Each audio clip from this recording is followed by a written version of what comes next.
Hello guys, स्वागत है आपका हमारे YouTube channel the allrounder learning point में। जैसा कि हम सभी को पता है कि इस बार सीटेट का जो एग्ज़ाम है 20 अगस्त को होने वाला है, जो कि ऑफलाइन मोड में होगा। उसको देखते हुए हमने आज पर्यावरण के कुछ क्वेश्चंस को लिया हुआ है, जो कि काफ़ी इम्पॉर्टेंट है। इसमें से आपके कुछ क्वेश्चंस देखने को भी मिल सकता है। तो सबसे पहला क्वेश्चन हमारे पास क्या दिया हुआ है, कितनी बार ब्राज़ील ने फुटबॉल विश्व कप प्रतियोगिता जीता है? तो इसका ऑप्शन हमारा होगा 5। और ये 5 जो 5वां बार जीता था वह कब जीता था? 2002 में। नेक्स्ट क्वेश्चन हमारा क्या है, वह जीव जो भारत में वर्तमान समय में विलुप्त हो चुका है? तो यह हमारा कौन सा है? ये हमारा चीता है। और चीता को हम किस और नाम से भी जान सकते हैं, जिसको हम एशियाई चीता भी कहते हैं। इसके बाद हमारा अगला क्वेश्चन है, टेस्ट मैच में 500 विकेट लेने वाले चौथे गेंदबाज कौन थे? तो चौथे गेंदबाज ऐसे थे जिन्होंने 500 विकेट का क्लब पूरा किया था। वो हमारे कौन थे? ग्लेन मैकग्रा थे। विलुप्त जीवों का अध्ययन क्या कहलाता है? इसको पैलियोंटोलॉजी कहते हैं, जिसको हम जीवाश्म विज्ञान भी कहते हैं। इसके अंतर्गत हम पृथ्वी सतह के नीचे जब दफन हो गए, मरने के बाद जो भी जीव होते हैं वो विलुप्त हो चुके होते हैं, उनके बारे में हम अध्ययन करते हैं। निम्नलिखित में से कौन सी शीतल महासागर धारा नहीं है? तो शीतल महासागर धारा नहीं है, तो ये हमारा ऑप्शन होगा बी, जो हमारा ब्राज़ील धारा है। इसको हम शीतल महासागर धारा नहीं कहते हैं, क्योंकि यह एक गर्म धारा होता है। अगला क्वेश्चन है, चॉकलेट स्वास्थ्य के लिए हानिकारक होती है क्योंकि इसमें उच्च मात्रा में पाया जाता है। तो चॉकलेट क्यों हमारा हानिकारक है? क्योंकि इसमें हमारा सीसा पाया जाता है, जिसको हम लेड कहते हैं, और इसका जो हमारा सिंबल होता है Pb होता है।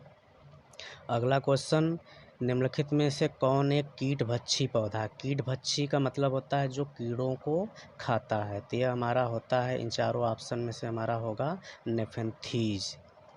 नेक्स्ट क्वेश्चन क्या है, कूड़ा निस्तारण की सर्वाधिक अच्छी विधि कौन सी है? तो कूड़ा निस्तारण की सबसे अच्छी विधि हमारी होती है भू भराव। इसमें क्या किया जाता है कि हम गड्ढे खन करके उसमें कूड़े को फिल कर देते हैं, फिर उसके बाद वो धीरे धीरे डिकम्पोज होता है, जिसको हम खाद के रूप में भी प्रयोग कर सकते हैं। मानविक विकार किस प्रदूषण के कारण होता है? तो यह हमारा ऑप्शन होगा ए, कैडमियम। कैडमियम के कारण जो है कि मानव के श्वसन संबंधी या वृक्क संबंधी हमारी समस्याएं भी हो सकती हैं। नेक्स्ट क्वेश्चन हमारा क्या है, 181 पे है, निम्न में से लंबी तथा पतली प्रकार की कौन सी घास है? लंबी भी होती है प्लस पतली होती है, तो इसको हम क्या बोलते हैं? ये हमारा होता है बाँस, क्योंकि बाँस हमारा घास प्रजाति में आता है। और ये जो हमारा घास होता है यह 24 घंटे में कम से कम 1 मीटर तक की वृद्धि कर लेता है अपने हाइट में, जो अगर हम फीट में बात करें तो 3 फीट के बराबर होता है। और इसके कुल की बात करें तो ये हमारे पोएसी कुल का सदस्य होता है। विकास सिद्धांत को किसके द्वारा आगे बढ़ाया गया है? तो जो हमारा विकास सिद्धांत है उसको चार्ल्स डार्विन जी ने आगे बढ़ाया था। नेक्स्ट क्वेश्चन क्या है, निम्नलिखित में से कौन सा किसी पारिस्थितिक तंत्र में एक दिशीय प्रवाह दर्शाता है? एक दिशीय प्रवाह का मतलब क्या होता है? सिर्फ एक दिशा में। तो यह हमारा कौन सा होगा? ऊर्जा। अगला क्वेश्चन क्या है, कीटों द्वारा कौन से परागकण परागित किए जाते हैं? तो ये हमारा होगा खुरदुरा और चिपचिपा। नेक्स्ट क्वेश्चन हमारा क्या है, 85।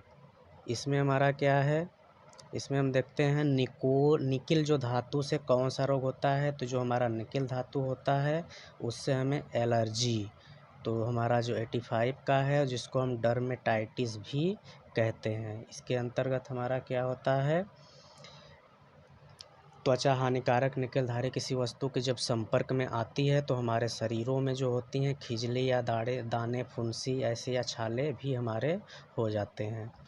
तो इसके बाद हमारा अगला क्वेश्चन है, निम्नलिखित में से कौन सा जीव सर्वाधिक ग्रीन हाउस गैस जैसे नाइट्रोजन ऑक्साइड तथा मीथेन उत्सर्जित करता है? तो इसका ऑप्शन हमारा हो सकता है जीवाणु।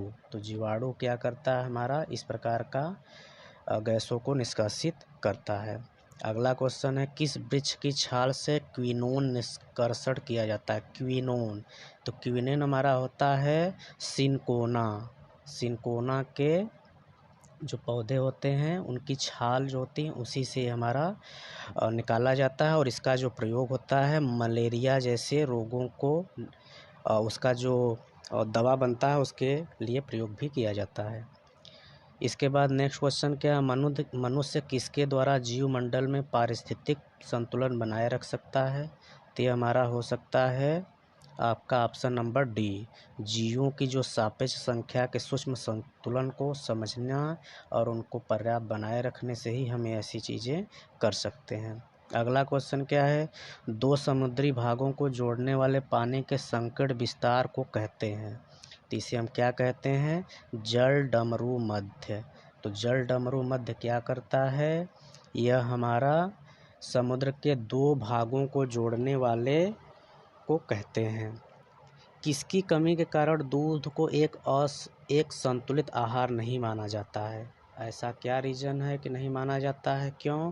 क्योंकि इसमें जो हमारा होता है ऑप्शन नंबर बी, लोहा और विटामिन सी नहीं पाया जाता है, क्योंकि हमें पता है कि विटामिन सी हमारा सिर्फ खट्टे पदार्थों में पाया जाता है, तो दूध में नहीं होता है, इस वजह से हम इसको संतुलित आहार नहीं मानते हैं।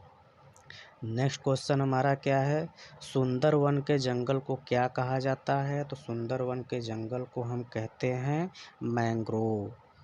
नेक्स्ट क्वेश्चन और इस वीडियो का लास्ट क्वेश्चन हमारा क्या है, क्वेश्चन नंबर 192, निम्नलिखित में से कौन सी बीमारियां संक्रामक बीमारी हैं?